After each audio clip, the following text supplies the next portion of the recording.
Hi there, and today we've got something a little bit different for you. It's the Sony Xperia Touch, which is Sony's new short throw projector which projects a touchscreen. Now, if you're not quite sure what that means, we'll show it in action in a few minutes. First of all, let's look at the box. It's a fairly chunky box. It's a couple of kilos with all its internals included. On the back, here we have an image of the Touch. And the tagline makes surfaces come to life with this portable projector. And just a few notes on the specifications. Wi-Fi certified, Bluetooth, NFC, microSD, HDMI output. What we really want to do is get into the nitty-gritty of what's inside. So, opening all of this up, we have the unit itself displayed lovingly in this foam inlay, and underneath the foam inlay we have a big beefy charger. A usual USB Type-C charger isn't going to cut it with this, because this is a full projector. The charging unit is rated out at 3 amps, even at 5 volts. And it uses intelligent charging as well to up the voltage where required for charging, but output at 3 amps. So your usual USB Type-C charger may not deliver enough juice to keep the Touch running. And of course Sony do say you shouldn't use the included charger, you can use others, but be warned, you might not get as much power as you expect. And inside here we have a bunch of paperwork, the usual bits. Laser caution, this is a proper projector after all, with a Type 2 laser included. Startup guide, important information, and some extra bits of paperwork regarding legal declarations, the usual gubbins. For a full user manual, you should go to the Sony Xperia website. Now, the unit itself, I mentioned the box is quite chunky. It's hiding a very slim and sleek unit in my hands. This is the front. These are the sides, and this whole unit is under 1 kilo. It's about 900 odd grams, which for a full projector is very light indeed. On the front, we have gloss black front with the Sony branding and the projector lens on there. The sides have this plastic mesh, sides, bottom and top. There are speakers in the edges, so if you're projecting out movies or games, you will get noise. You can also use voice assistant as well, Google Voice Assistant or Sony's Xperia Assistant, so you can get talk back to you whilst you're communicating. So this can be part of a kind of a smart home setup as well as just a projector. On the top is your power button, a camera, some touch panel volume controls, NFC tag there. On the back, the matte back, is a micro SD slot, so you can up the storage if you want to store video files and such on there. You can. Some rubber feet, because you can stand this unit up not only this way, you can also stand it up this way. We're going to do a full video review of the Xperia Touch because we can't show it all its features in this unboxing video, but if stood up in its traditional state like this, you'll get a landscape projection onto the surface in front of you. I will show that in just a moment. If you stand it up on its back this way, it will project out vertically onto a wall. I can't show that with the setup I've got at the moment, but we will show that in our full video review. And on the bottom here, if I take off this little panel, we get access to the USB-C connector for charging and the HDMI Type D, so Super Mini HDMI output. So you can output to another projector or a monitor or a TV over HDMI, and your laser warnings. The lasers, whilst the projector obviously doesn't use lasers, it just uses a bulb and traditional projector technology. The lasers are there to measure distance outputs, and this is what makes a touchscreen. So I'm going to turn the unit on. I've just got to hold this button down for a few seconds. It's not plugged in at the moment, so it's running off battery power. When it's running off battery power, that means the means the brightness, color contrast and such is reduced ever so slightly. But if I slide this back, here we go, we get Sony appearing. So it's going to boot up. It's going to boot up into Android. It's a full Android installation.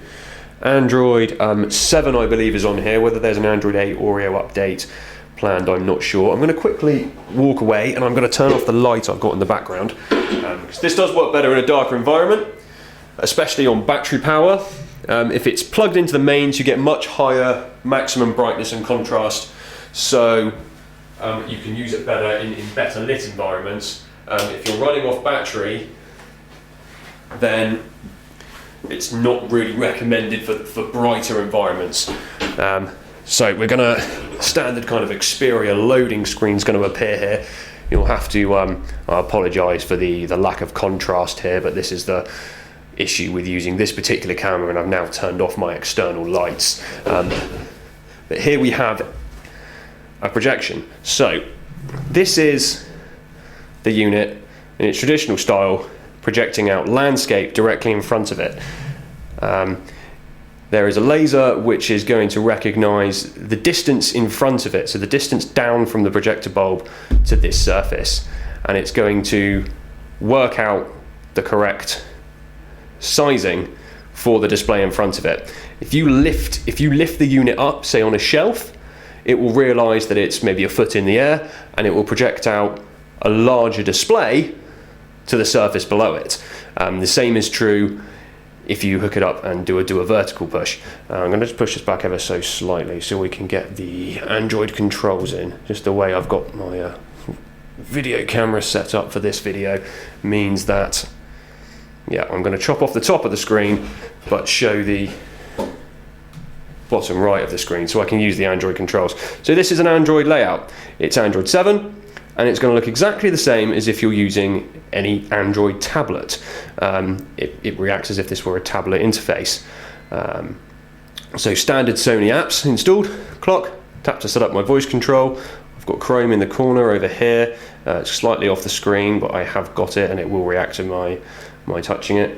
And several apps in here. So if I tap Chrome over here, it will load up my last visited web page, which happens to be the Sony Xperia Touch on Clove Technology. And here we have the full tablet interface. So this is, oh, I'm going to close that window.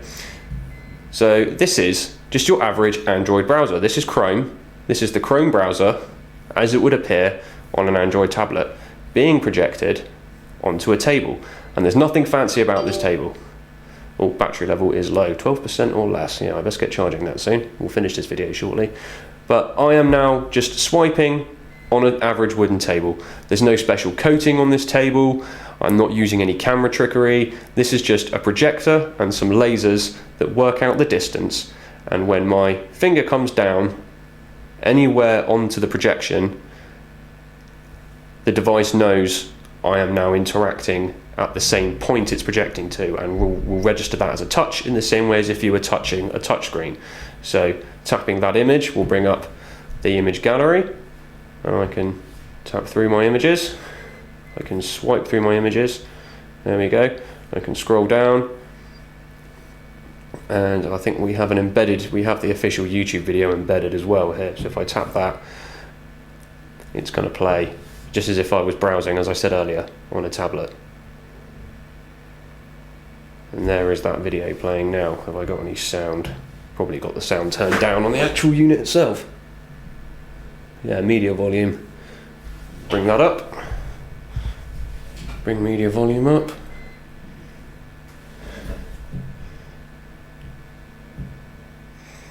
And drag that back. There we go.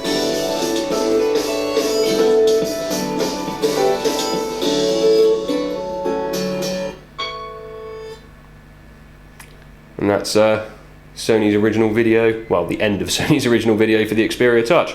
But yeah, you can project anything as you would project on a normal Android screen. I'm going to have to push that back, otherwise it's not going to recognise that there. Just wanted to press the home button, but to do with the table I've got it laid out on, it's not recognising it. There we go, it's got the back button now. And there's the home button. So yeah, you can display games, you can display YouTube videos, you can check your email, you can do anything that you would do on Android, you can do here.